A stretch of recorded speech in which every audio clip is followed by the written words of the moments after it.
Today, I'm going to show an animated, adventure, and family film called James and the Giant Peach. Spoilers ahead. Watch out and take care. James Henry Trotter is a kind and optimistic little boy living near the English seaside with his loving parents. On his 7th birthday, James's family celebrates by having a picnic at the beach. As they gaze upon the clouds, his father hands him a travel book and tells him about the tallest building in the world, the Empire State Building. It's located in a land across the Atlantic Ocean, in a city where all dreams come true, New York City, and that's where all three of them will be going one day. But James's dreams are cut short when one day, an angry rhinoceros appears out of nowhere and eats his father and mother. As sad as James was, his troubles were just beginning. Now an orphan, James is sent to his two ugly, horrible, wicked, and self-absorbed aunts, Aunt Sponge and Aunt Spiker. His aunts have a run-down house on a hill where nothing ever grew. In its tiny and dusty attic, James slept. Aunt Sponge is an enormous lady with a protruding nose and horrible toes, while Aunt Spiker is a tall, bony woman whose cheeks cut like a knife.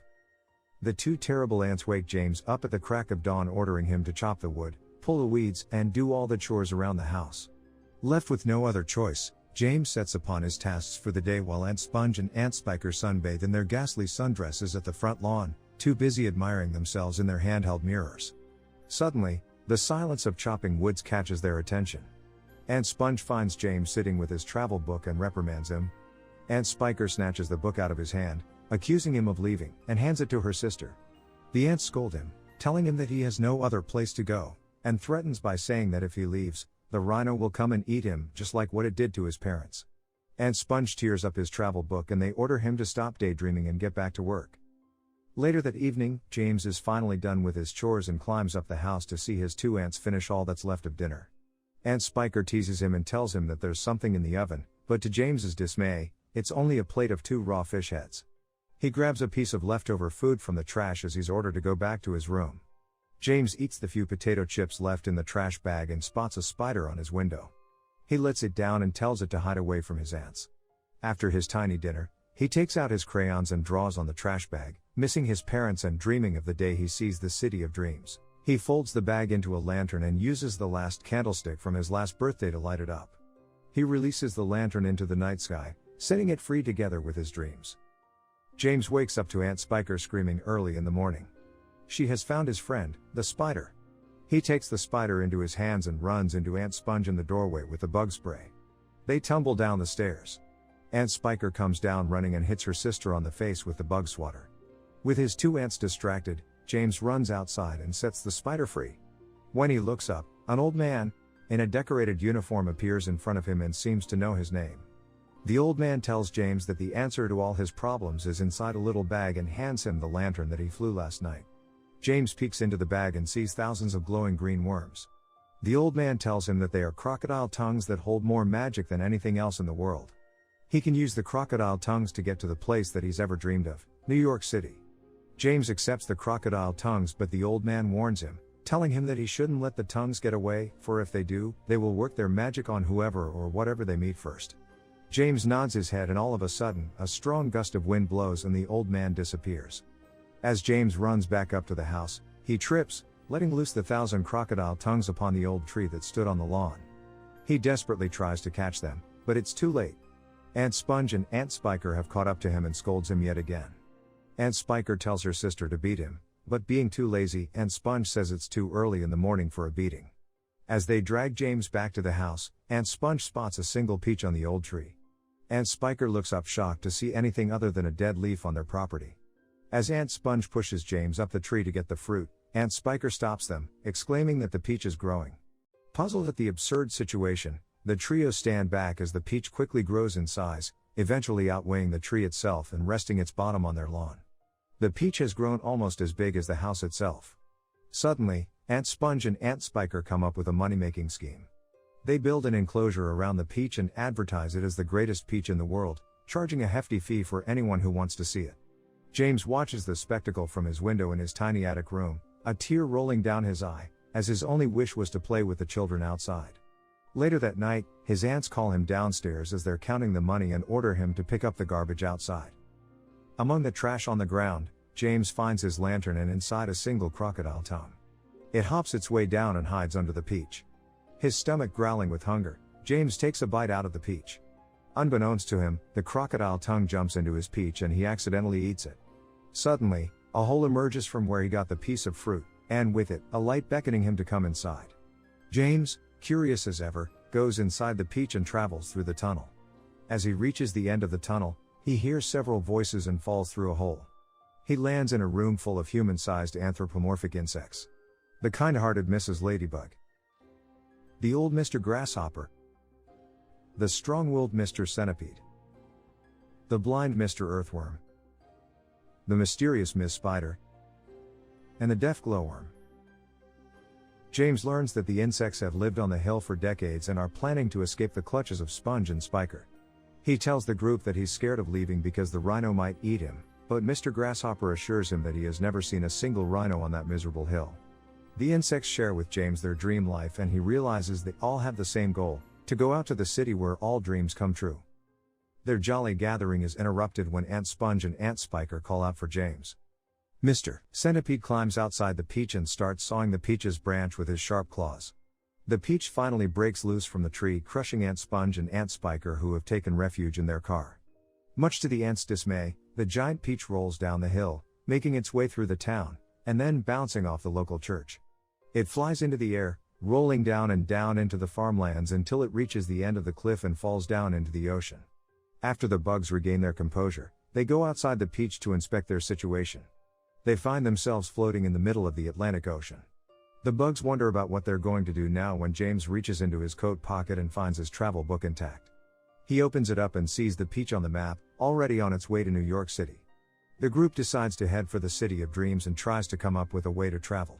Just then, James comes up with an idea. They're going to catch and use the seagulls to fly their peach all the way to New York.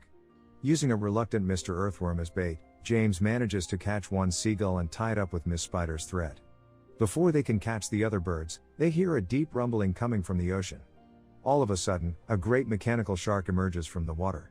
The shark sets its eyes on the peach and is coming for them. James asks for Miss Spider's net as Mr. Centipede wiggles Mr. Earthworm to get the seagull's attention. As the birds dive forward, James traps them with the net and they tie the rest of the threads onto the birds. They set the seagulls loose and the force lifts the peach up into the air. But they're not free from the shark yet. The shark launches an arrow and drags the peach towards it. It shoots several torpedo sharks, cutting loose a few of their birds. James hops onto Mr. Grasshopper and they catch the birds before they can escape while Mrs. Ladybug knocks out the rest of the torpedo sharks. Miss Spider hammers out the arrow, saving Mr. Centipede, and sending the arrow back to the mechanical shark. Its own arrow ties itself around the shark, sending it to overdrive and causing it to explode. The bugs celebrate on top of the peach and thank James for his brilliant idea. They set their course and head for New York. As they travel, James reassures an insecure Mr. Earthworm. He tells the worm that if he finds himself in a bad situation, he remembers what his parents used to tell him, to look at them another way, in a more positive light. The peach flies high above the clouds and their journey is long and tiring. Soon enough, the bugs grow hungry, especially Mr. Centipede, who starts hallucinating food. After fighting with Mr. Grasshopper over a crumb of soda bread, James insists that they don't need to fight for food. Their whole ship is a piece of food. It's a giant peach after all. They have enough food for 5 voyages. The crew feasts on their newfound meal and end up with full stomachs. Later that night, Miss Spider tucks James into a woven nest. He learns that Miss Spider was the spider on his window that he saved from his 2 terrible aunts. She reassures the little boy, removing his doubts and fears, and soon enough, James drifts off to sleep. He dreams of himself as a caterpillar with his 2 wicked aunts in their rickety car hunting him down with a bug spray that turns into a large and terrifying rhino. When James wakes up, his face is covered in snowflakes. He goes on top of the peach and finds the crew lost in the middle of a frozen ocean with shipwrecks. He sees Mr. Centipede and Mr. Grasshopper fighting each other. Mr. Grasshopper accuses the centipede of getting them lost. The bugs confront the centipede, saying that if he had indeed traveled the world, then why did they end up getting lost? Mr. Centipede caves in and admits that he never traveled the world, but he did spend most of his time between the pages of a National Geographic magazine. Mr. Grasshopper kicks him in the face out of anger and tells the crew that they need a compass if they want to get out of this frozen place. James asks if there's a compass on board one of the ships. Mr. Grasshopper says that there probably is, but only a fool would venture out into the icy waters.